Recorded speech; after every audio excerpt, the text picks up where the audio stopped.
প্রিয় শিক্ষার্থী বন্ধুরা, আর কিছুদিন পরে তোমাদের এইচএসসি 26 পরীক্ষা।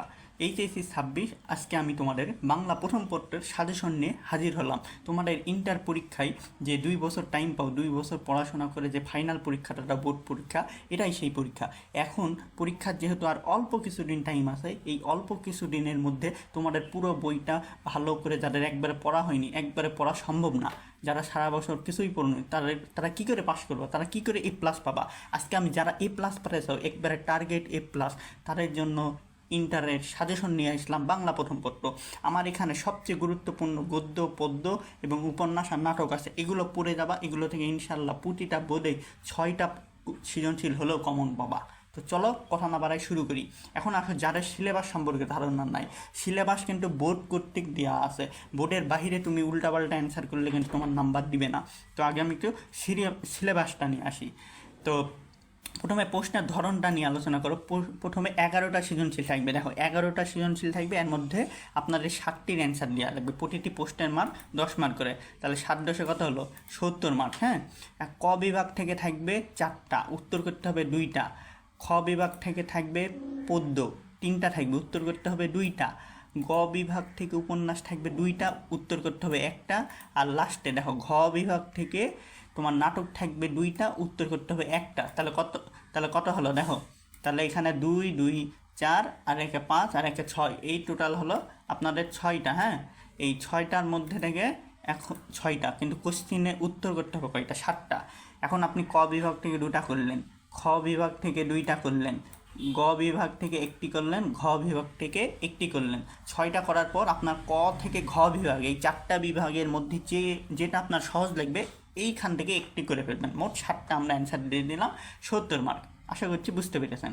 এবার চলুন, মানে এই যে লাস্টে ক থেকে ঘ পর্যন্ত করার পর যে কোনো একটা বিভাগ থেকে 1টা করবা, 7টা হয়ে গেল। এবার এমসিকিউর ধরনটা জানি। এমসিকিউ গদ্য থেকে 12টা এমসিকিউ দিবে, পদ্য থেকে 12টা এমসিকিউ দিবে, নাটক থেকে 3টা এমসিকিউ দিবে, উপন্যাস থেকে আপনার দিবে 3টা। এই মোট 30টা এমসিকিউ, 30 মার্ক।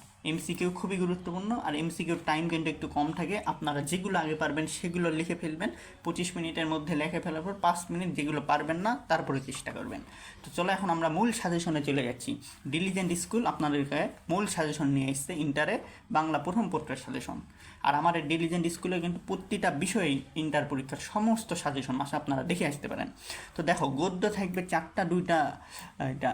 হ্যাঁ, এখন দেখো অপরিচিতা সকল বোর্ডের জন্য খুবই খুবই গুরুত্বপূর্ণ। আমি আগেই বলে দিচ্ছি, অন্য কোথা থেকে কোশ্চেন হোক না হোক, অপরিচিতা থেকে আপনারা কোশ্চেন পাবেন।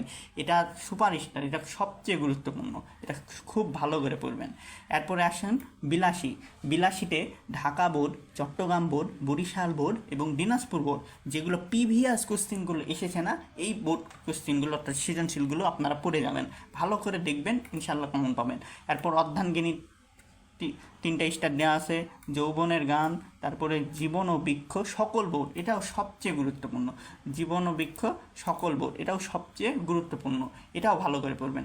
এরপর হচ্ছে রেইনকোট কুমিল্লা, রাজশাহী, দিনাজপুর, যশোর বোর্ডের, যেগুলো প্রিভিয়াস মানে এর আগে পরীক্ষা হয়ে গেছে, ওই কোশ্চেনগুলো দেখবেন। আর মাসি পিসি সকল বোর্ড, এই কোশ্চেনটাও আপনারা দেখবেন। তাহলে আমার এখানে কয়টা আছে? 1টা, 2টা, 3টা, 4টা, 5টা, 6টা, 7টা।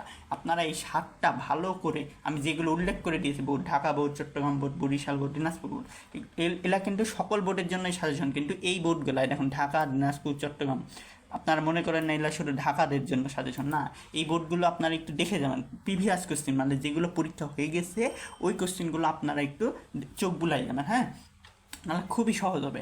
আর এখন আসুন গদ্য, কিন্তু বই অনেকগুলো আছে, এগুলো দেখার পর, এগুলো ভালো করে পড়ার পর আপনারা মূল বইটা একবার রিডিং করে যাবেন। এগুলো থেকে সৃজনশীল আসবে ইনশাল্লাহ, সবচেয়ে গুরুত্বপূর্ণ বাছাই করে নিয়ে আসা হয়েছে। এরপর আসো পদ্য 3টা, মানে এটা খ বিভাগ, 2টার অ্যান্সার করা লাগবে। হ্যাঁ, এখন দেখো বিভাষীপতি এগনার, এটা সবচেয়ে গুরুত্বপূর্ণ, আপনাদের টিপু লিস্টার দেওয়া আছে দেখুন।